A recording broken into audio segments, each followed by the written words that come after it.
Is Jimmy Uso about to turn heel? And if so, could he join the Vision for War Games? And in that case, who would be on the babyface team? We are going to get into all of that, plus we need to show some appreciation to Iyo Sky and Asuka. Roll the title.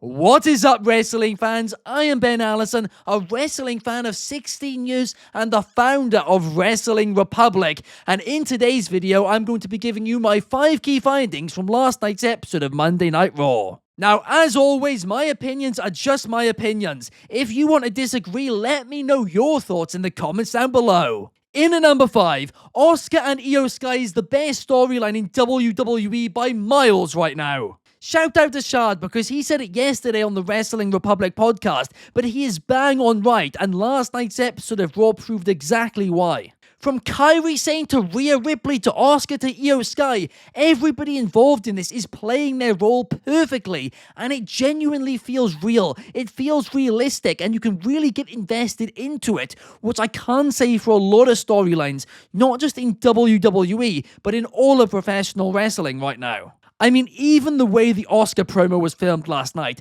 that was incredible. I loved it. It was brilliant. And now it is official. Asuka and Kairi Sane versus Rhea Ripley and Iyo Sky at Crown Jewel. And that match is going to be a certified banger. I'm so excited for it. And I'm certain this is going to lead to whatever the Women's War Games match is going to be at Survivor Series. I'm presuming the Judgment Day girls are going to join Asuka and Kairi Sane, and then for the babyface team, probably Bayley and Lyra will join. I don't know, this could play out in multiple ways, but I'm excited to see what happens. And ultimately, that is the most important part. Do fans want to see it? Are they invested? And in this case, it is a resounding yes. In at number 4, you could genuinely convince me that Dominik Mysterio is the son of Eddie Guerrero. Don't get me wrong, I'm not talking about the wrestling, at least not yet, right? Dom's improving massively in that, but he's nowhere near Eddie level.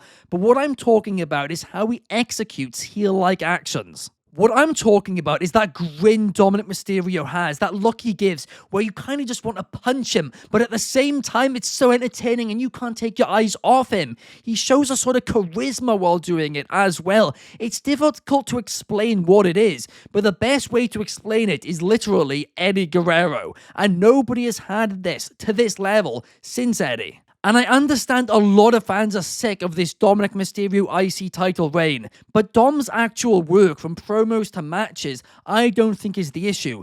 I think he is doing everything fantastically.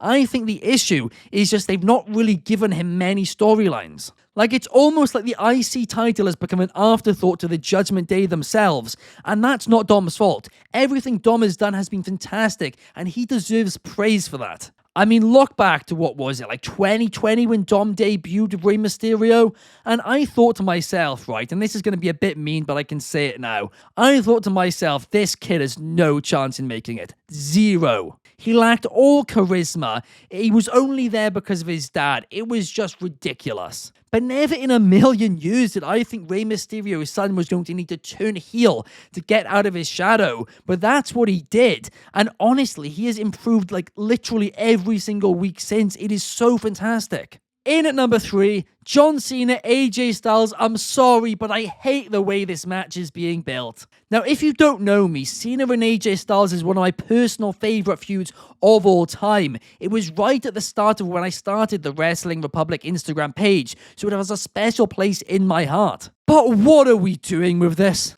Firstly, how are we in a position where during the last 3 months of John Cena's retirement tour, he is only going to be on 2 episodes of Raw? Like, I understand he probably has other commitments, but surely they should have just changed the date to the retirement tour to fit that. The ending is the most important part. He should be here every single week right now. But secondly, WWE are trying to claim that fans are the ones who forced them to do this match, when in reality it was John Cena going to Twitter to start teasing it, which really got the momentum surrounding it, which led to AJ Styles accepting. It wasn't like there was some fan social media campaign to make this match happen. And it's so obvious this came from the creative team as well, right? John Cena's at no TVs this month, so they had to think of a way to do it, so they did it via Twitter. I get that. But it's just so artificial pressure to try and act like the fans are the ones which forced them to do this. Because it wasn't. Like, I think genuinely more people have suggested Joe Hendry versus Cena than AJ Styles versus Cena. But thirdly, after it was announced, that should have been the main talking point heading into this week's Raw. It's a huge feud, it's a huge rivalry. They should have been saying all night long, AJ Styles will speak later tonight, plugging it, showing the tweets, doing all of that stuff. But instead, they didn't mention it at all until AJ Styles got out there, where he did a promo next to Dragon Lee, where Dragon Lee also did a promo before they faced the El Grande Americanos. The execution of this retirement tour, honestly, is getting worse and worse. But what I hope is not getting worse and worse is this YouTube video. Guys, if you are enjoying it, please make sure to leave a like, comment, and subscribe. It helps massively. Thank you so much. In at number 2, the babyface team to take on the Vision at War Games is starting to get a little bit complicated. Roman Reigns and CM Punk are the 2 sure bets, and the other logical 3, I guess, would be LA Knight and the Usos. But here is the thing, I think the Women's War Games is going to stem from the Asuka and Iyo Sky storyline, so therefore this match kind of does need to be cross-brands. And we know Seth's currently feuding with Cody, so I also do think Cody is going to be in this match. But currently there are only 3 members of the Vision, and as we all know, it's typically 5 versus 5, and I think one of the other members is going to be Brock Lesnar. I think he is going to be brought in for that match. I think that is the story which they are telling and they are teasing here. And then the question becomes, who is going to be John Cena's final match?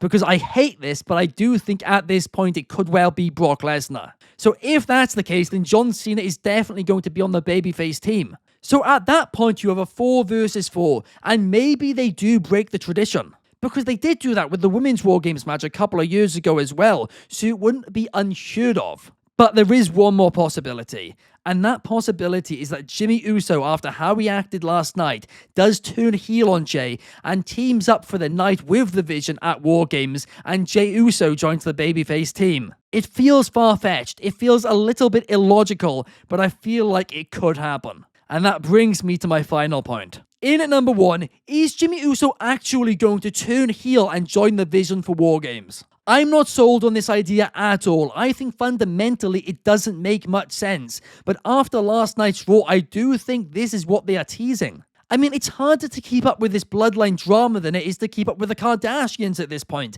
I honestly can't even tell you why Jimmy's annoyed at Roman. Like, they were fine last time we knew, no? I'm presuming Lesnar does join the Vision for the War Games match. They probably will need a 5th member, and that 5th member being Jimmy Uso, I guess would make sense. But then it doesn't make sense either, does it? I don't know, but I think this is genuinely what they are doing here. And part of me does want to see another Jay and Jimmy match, just to make up for the mess of the match they had at WrestleMania 40. But at the same time, it all just feels very forced, and I don't think I like that. But what do you guys think about my theories? Let me know in the comments down below. I always love to read what you guys have written. I always try and respond to them all as well. Thank you guys. Have a fantastic week and make sure to check out all the content that we have here at Wrestling Republic. And we are live every single day at 8 PM UK, 3 PM Eastern, 12 PM Pacific. So make sure to check us out there as well.